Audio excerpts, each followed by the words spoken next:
सर्वशक्तिमान पिता धन्यवाद करते हैं आज के सुंदर बाइबल अध्ययन के लिए। खुदावन हरि को बड़ी बरकत देना आशीष कर पिता यीशु नाम से मांगते हैं, आमीन। हम पढ़ेंगे 34 अध्याय निर्गमन की किताब। पत्थर की नई तख्तियाँ। फिर यहोवा ने मूसा से कहा, पहली तख्तियों के समान की 2 और तख्तियाँ गढ़ ले। तब जो वचन उन पहली तख्तियों पर लिखे थे जिन्हें तूने तोड़ डाला, वे ही वचन मैं उन तख्तियों पर भी लिखूंगा। सवेरे तैयार रहना, भोर को सीने पर्वत पर चढ़कर उसकी चोटी पर मेरे सामने खड़ा होना। तेरे संग कोई ना चढ़ जाए, वरन पर्वत भर पर कोई मनुष्य कहीं दिखाई न दे, ना भेड़ बकरी और गाय बैल भी पर्वत के आगे चढ़ने पाए। तब मूसा ने पहली तख्तियों के समान 2 तख्तियां गढ़ी और भोर को उठकर अपने हाथ में पत्थर की दोनों तख्तियां लेकर यहोवा की आज्ञा के अनुसार सीने पर्वत पर चढ़ गया। तब यहोवा ने बादल में उसके संग वहां खड़ा होकर यहोवा का नाम प्रचार किया। यहोवा उसके सामने होकर यूं प्रचार करता हुआ चला, यहोवा यहोवा यहोवा यहोवा ईश्वर दयालु और अनुग्रहकारी, कोप करने में धीरजवान और अति करुणामय और सत्य, हजारों पीढ़ियों तक निरंतर करुणा करने वाला और अधर्म के अपराध और पाप का क्षमा करने वाला है। परंतु दोषी को वह किसी प्रकार निर्दोष ना ठहराएगा। वह पितरों के धर्म का दंड उनके बेटों वरन पोतों पर पोतों को भी देने वाला है। तब मूसा ने तुरंत पृथ्वी की ओर झुककर दंडवत किया और उसने कहा, हे प्रभु, यदि तेरे अनुग्रह की दृष्टि मुझ पर हो तो प्रभु हम लोगों के बीच में होकर चले। ये लोग हठीले तो हैं, तो भी हमारे अधर्म और पाप को क्षमा कर और हमें अपना निज भाग मान के ग्रहण कर। वाचा का दोहराया जाना। उसने कहा, सुन, मैं एक वाचा बांधता हूँ, तेरे सब लोगों के सामने मैं ऐसे आश्चर्य कर्म करूँगा जैसा पृथ्वी पर और सब जातियों में कभी नहीं हुए।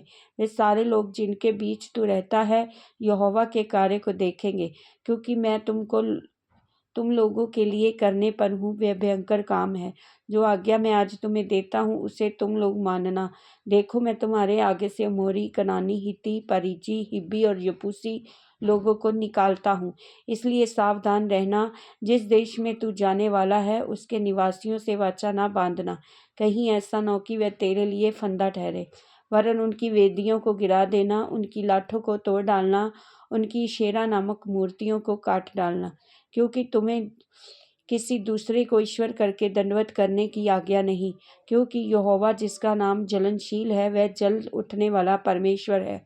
ऐसा ना हो कि तू उस देश के निवासियों से वाचा बांधे, वह अपने देवताओं के पीछे होने का व्यभिचार करे और उनके लिए बलिदान भी करे और तुझे नेवता दे, और तू भी उसके बलि पशु का मांस खाए, और तू उनकी बेटियों और अपने बेटों के लिए लाए, और उनकी बेटियां जो आप अपने देवताओं के पीछे होने का व्यभिचार करती हैं, तेरे बेटों से भी अपने देवताओं के पीछे होने का व्यभिचार कराएं। तू देवताओं की मूर्तियां ढालकर ना बना लेना। अख़मीरी रोटी का पर्व मानना, उसमें मेरी आज्ञा के अनुसार अबीब महीने के नित्य समय पर 7 दिन तक अख़मीरी रोटी खाया करना, क्योंकि तू मिस्र से अबीब महीने में निकल आया। हर एक पलौठा मेरा है, और हर एक क्या बछड़ा क्या मेमना तेरे पशुओं में से जो नर पलौठे हों वे सब मेरे ही हैं। गदही के पलौठे के बदले मेमना देकर उसको छुड़ाना। यदि तू उसे छुड़ाना ना चाहे तो उसकी गर्दन तोड़ देना, परंतु अपने सब पहलौठे बेटों को बदला देकर छुड़ाना। मुझे कोई छूछे हाथ अपना मुंह ना दिखाए। 6 दिन तो परिश्रम करना, परंतु 7वें दिन विश्राम करना, वरन हल जोतने और लवने के समय भी विश्राम करना। और तू सप्ताहों का पर्व मनाना, जो पहले लवे हुए गेहूं का पर्व कहलाता है। और वर्ष के अंत में बटोरन का भी पर्व मानना। वर्ष में 3 बार तेरे सब पुरुष इस्राएल के परमेश्वर यहोवा को अपना मुख दिखाएं, क्योंकि मैं अन्य जातियों को तेरे आगे से निकालकर तेरी सीमाओं को बढ़ाऊंगा। जब तू अपने परमेश्वर को अपना मुंह दिखाने के लिए वर्ष में 3 बार आया करे, तब कोई तेरी भूमि पर लालच ना करेगा। मेरे बलिदान के लहू को खमीर सहित ना चढ़ाना, ना पसह के पर्व के बलिदान में से कुछ सवेरे तक रहने देना। अपने भूमि को पहली उपज का पहला भाग और अपने परमेश्वर यहोवा के भवन में ले आना। बकरी के बच्चे को अपनी माँ के दूध में ना पकाना। तब यहोवा ने मूसा से कहा, ये वचन लिख ले, क्योंकि इन्हीं वचनों के अनुसार मैंने तेरे और इस्राएल के साथ वाचा बांधी है। मूसा वहाँ यहोवा के संग 40 दिन और रात रहा, और तब तक ना तो उसने रोटी खाई ना पानी पिया। और उसने उन तख्तियों पर वाचा के वचन अर्थात 10 आज्ञाएं लिख दी। मूसा का पहाड़ से उतरना। जब मूसा साक्षी की दोनों तख्तियां हाथ में लिए हुए सीने पर्वत से उतर रहा था, तब यहोवा के साथ बातें करने के कारण उसके चेहरे से किरणें निकल रही थी, परंतु वह ये नहीं जानता था कि उसके चेहरे से किरणें निकल रही हैं। जब हारून और सब इस्राएलियों ने मूसा को देखा, उसके चेहरे से किरणें निकल रही हैं, तब वे उसके पास जाने से डर गए।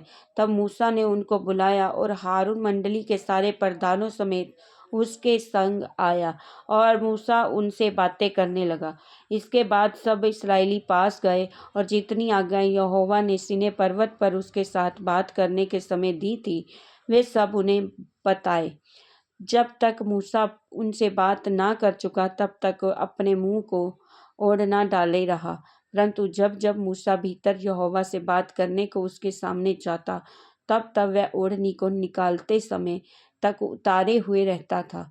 फिर बाहर आकर जो जो आज्ञा उसने मिलती उसे उन्हें इस्राएलियों से कह देता था। इस्राएली मूसा का चेहरा देखते थे और उससे किरणें निकलती हैं, और जब तक वे यहोवा से बात करने को भीतर ना जाता, तब तक वह उस ओढ़नी को डाले रहता था। आमीन। इस वचन के द्वारा प्रभु सबको ब्लेस करें। सबको जय मसीह।